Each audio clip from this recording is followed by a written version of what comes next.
Hello, back again. Week 4 for the communication 10-minute teach. Obviously, this month is themed around collaboration. So we're looking at how you communicate within the collaboration that you are part of. So we've had a little look at ourselves and how we communicate, or how people see us communicate. We've had a look at other people and worked out how to identify how they communicate. And we've looked at the profiling tool, IMA, to kind of help you to pigeonhole people. Not totally, it's not the be all and end all, but it is an easy way to understand how people communicate. So this final part, I'd just like to consider how people talk. More importantly, the words that they use. And that too, when they choose certain words, will help you to understand the sort of person they are. For example, how do they learn? How do they take on information? How do they absorb the knowledge and things that you're teaching them, and how they're going to take it on board? So if they're visual learners, then you probably wouldn't want to be sending them detailed PDFs and spreadsheets, because they will struggle with that. You would probably want to send them a video so they can interact with it, so they've got something that they can take from you. It's more easier for them. So probably going back to the quadrant that you were looking at last week, the yellows would probably prefer a video. Video learning is great for them. They want to be able to see what's going on. If they're an aural learner, they're listening.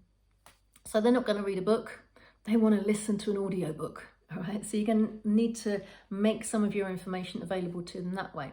And if they're a kinesthetic learner, then they're going to want to be doing and trying stuff out and see how it goes and be practical and have a place where they can play, a place where they can practice. Now, what words might they use to help you understand that? Well, it's really weird, because they're actually telling you all the time what sort of learner they are. And again, people do move around between the two. I'm a visual learner, but I also do like to read a good book. So it varies depending on your mood, depending on how much time you have, depending on how stressed you are, how it works for you. But if you are listening to somebody and they say, I hear what you're saying there, I hear what's going on. If they're understanding you by hearing, you can imagine they're an aural learner. This is a subconscious working of their mind that helps them to know, that helps you to know what sort of learner they are. I see what you mean. I see what you're saying is somebody who's visual. Oh, I get what you're talking about. I get it now. They're kinesthetic. They want to get it. They want to have it. So it's these little phrases you can watch out for, of how people understand what you're teaching them. Other words are useful to look out for as well when deciding, probably deciding is the wrong word, when choosing to work with someone. Are they a negative person or a positive person? Are they a cup half full or a cup half empty, optimist or pessimist, a radiator or a drain? You know, how do you see these people? And they will give you clues in some of the words they use. And sometimes, again, it's subconscious words they use that can pull them back from being an ideal partner for you. So when people say, oh, I decided I was going to do that, decide to me is a bit of a negative word. It's connected, I think you've heard me say before, it's connected to the Latin, which means like suicide, infanticide, fratricide, all of these. It's negative, cutting away, killing, no other option. That's it, take it or leave it, right or wrong. Well, in our world of collaboration, there is no right or wrong. There are facts and non-facts and things that, but there's no right or wrong when you're creating something together. There's something that is, wow, 99.9%, that's a really good idea, but it's not 100% right. There is no right or wrong. It's what our interpretation of it is. So when people say, I've decided to do this, it's like cutting away all possibility, other possibility. I'd much rather say somebody were to say, I'm going to choose to do that. I've seen that option and that option and that option, and I'm choosing this one.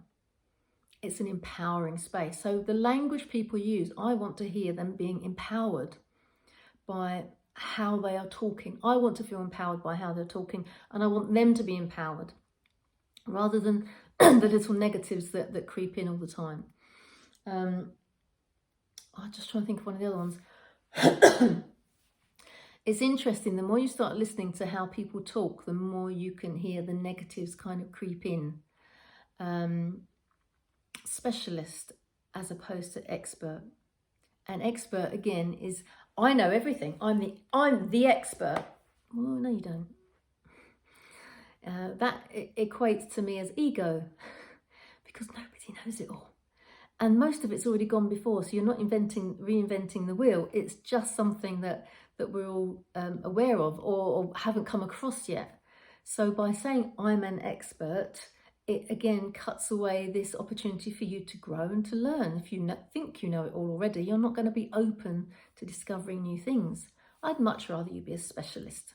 I know a lot about this subject. I'm a specialist because I'm really interested in this subject and I want to learn some more.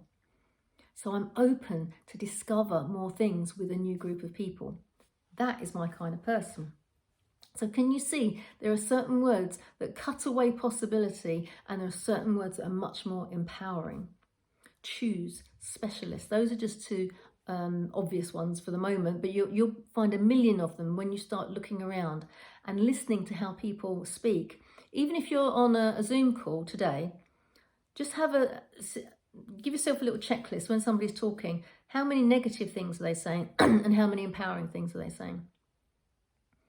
It's really interesting how you can gauge with what a person is like just by the words that they use, and how much you are aligned with who they are and what they are about. A lot of people will talk about what they do for a living. As you know, I don't care what you do. I want to know what you're passionate about. Tell me what you're passionate about. Tell me why you want to help people. It's an empowering space, isn't it? It's a lovely opportunity to kind of build someone up and again communicate and reinforce for them what they are being positive about. And they might not even realize it for themselves. But if they're using those powerful words, that's the sort of person that you want to communicate with. Hopefully you've enjoyed this little series. Make sure you do the homework and check out all the PDFs that have been downloaded for you, and go back over this course if you want to at a later date. It's really interesting to kind of identify how powerful clear, clean communication is within a collaboration. Because if you're sitting in a collaboration and you feel you have no voice, then they are not giving you permission to be a good communicator within that group. So already you're up against a battle. You're up against being heard, and you really need to be heard. Everybody needs to be heard in a collaboration. So good luck with it all.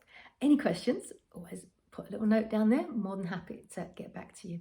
Have a great week. See you soon. Bye.